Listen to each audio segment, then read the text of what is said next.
All right, today is the day all you loyal listeners have been waiting for. Okay, maybe that's an exaggeration. Probably better to say today is the day I've been waiting for. I came up with the idea for this book about 6 years ago when I was still at Pearson.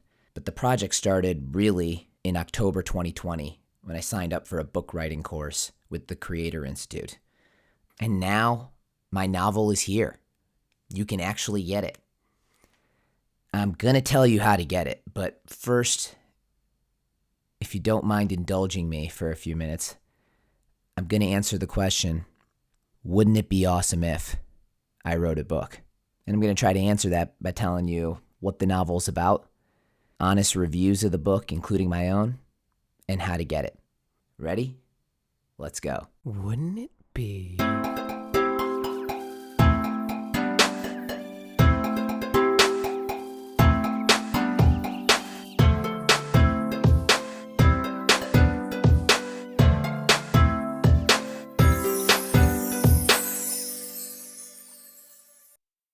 Okay, let's do this. First, what the novel is about. So it's a young adult science fiction novel set in a world where we have a super intelligent machine that supposedly solves humanity's problems. Let me read what it says on the cover. Technology has unlocked a door to utopia. A global community interconnected by a perfectly adapting intelligence, designed to satisfy every whim for everyone. My debut novel, The Maker's Dream, explores an Earth whose lifeblood is the iLink, a thought technology interface that allows its users to command swarms of nanodrones, explore virtual worlds indistinguishable from reality, or enter a dream state designed for self-improvement. Keitaro, a set of sprawling settlements connected by their inhabitants' iLinks, brings more cities every year into its embrace. KB is a headstrong girl enjoying the utopian lifestyle afforded her by her iLink. When her mother turns up dead in a freak drone accident, she and her contrarian uncle Chakra start digging deeper, to the roots of Keitaro and the godlike maker that created it. Was her mother's death truly a 1 in a trillion mistake? Or was it a deliberate attack? And is the maker the benevolent molder of a thriving society, or a far more sinister force? I don't know what else to say after that. In case that didn't spark your interest, here's a trailer I made for the book. So if you're listening to this, you'll only hear the audio, but if you're watching this on YouTube, you will see the actual trailer.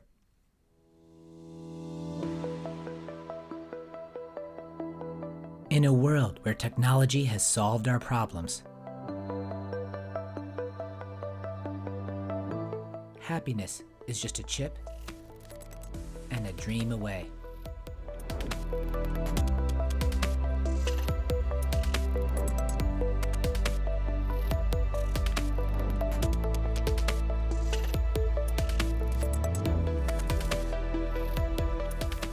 But there's one girl, raised to think for herself, on a quest to discover if having it all isn't all that it seems.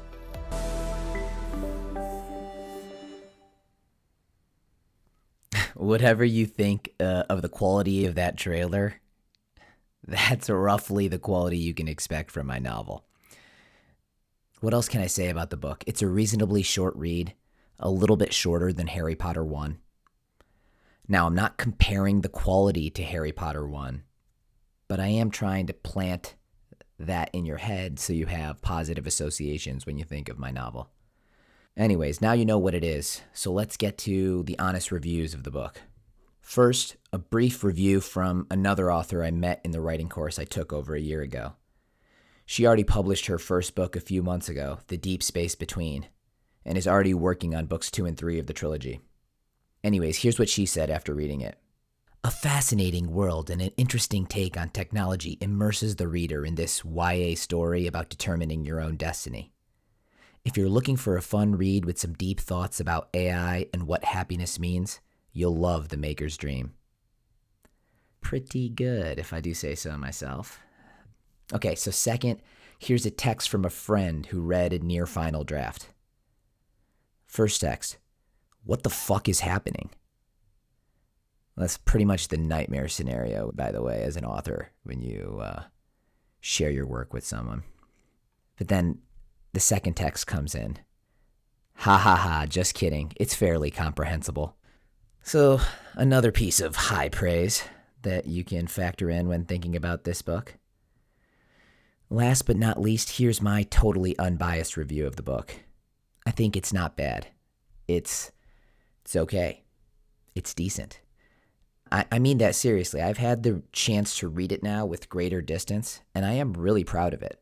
For someone who hasn't submitted a final draft of something creative since junior year of high school, it really could have been a lot worse.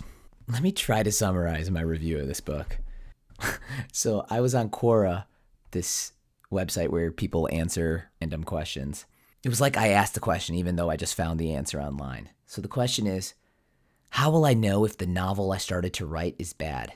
And the top response upvoted, let's see how many times. Upvoted 754 times by a prolific, seemingly successful author named Mercedes Lackey. Her response: is this your first book? If yes, then yes, it's bad. I'm not going to blow smoke up your ass about this. No one in the history of the world has ever written a good first book on the first draft. No, not even Kerouac. That's a myth, one he made up and spread himself. In order to learn how to write well, you're going to have to write a lot. Roughly 1 million words worth. That's 10 complete rewrites of this book, or 9 more books, or something in between. To be perfectly clear, my first book went through a total of 17 rewrites before it was published, and that's by no means unusual. You are also going to need to find a good editor who has absolutely no pity on you. But having a good editor won't do you any good at all if you don't follow up and act on what they say needs to be done to your book. It never fails to amaze me that the same people who would not dream of strapping on a pair of figure skates for the very first time and perform a flawless triple axel nevertheless assume anyone can write a good book with no teaching, editing, and no experience. That was brutal, but honestly, it really resonated because, this is essentially my 4th draft of my first book. So, yes, it's not great. So that's my honest review of the book. All right, anyway, those are the reviews. So if you choose to try and read the book, I feel like your eyes are wide open. Now that you know, here's how to get it. So there are 4 options for getting this book. Option 1, you can get a free ebook right now in the first link in the show notes. You'll be able to download it through Gumroad and be able to read it on the e-reader of your choice. Option 2, if you'd like to read a paperback version, you could order it on Amazon, but I don't recommend that. I recommend you click the second link in the show notes, give me your address, and I have a bunch of author copies coming to me. I will send you a signed version by the latest end of February, and all you'll pay for is shipping. I would love to send you a copy. I have them. I don't have anything to do with them. And so I will send it to you if you put in your address information. And option 3, if you prefer an audiobook, you can subscribe to this podcast, and probably in the second half of 2022, I will be releasing the audiobook version in a serialized manner on this podcast feed or another podcast feed, but I'll announce it here. So if you prefer an audiobook, it will be a longer time, but subscribe here so you won't miss that when it comes out. And then option 4 is to not get the book. Honestly, that is a totally respectable option. Coming back to the question of wouldn't it be awesome if I wrote a book? And to me, the answer to that question is an unequivocal yes. The process, it was something I dreamed of doing. It was way harder than I thought, way more interesting. It was, a really rewarding experience. But I wrote this for me, and I feel great sharing this with people that I know and love.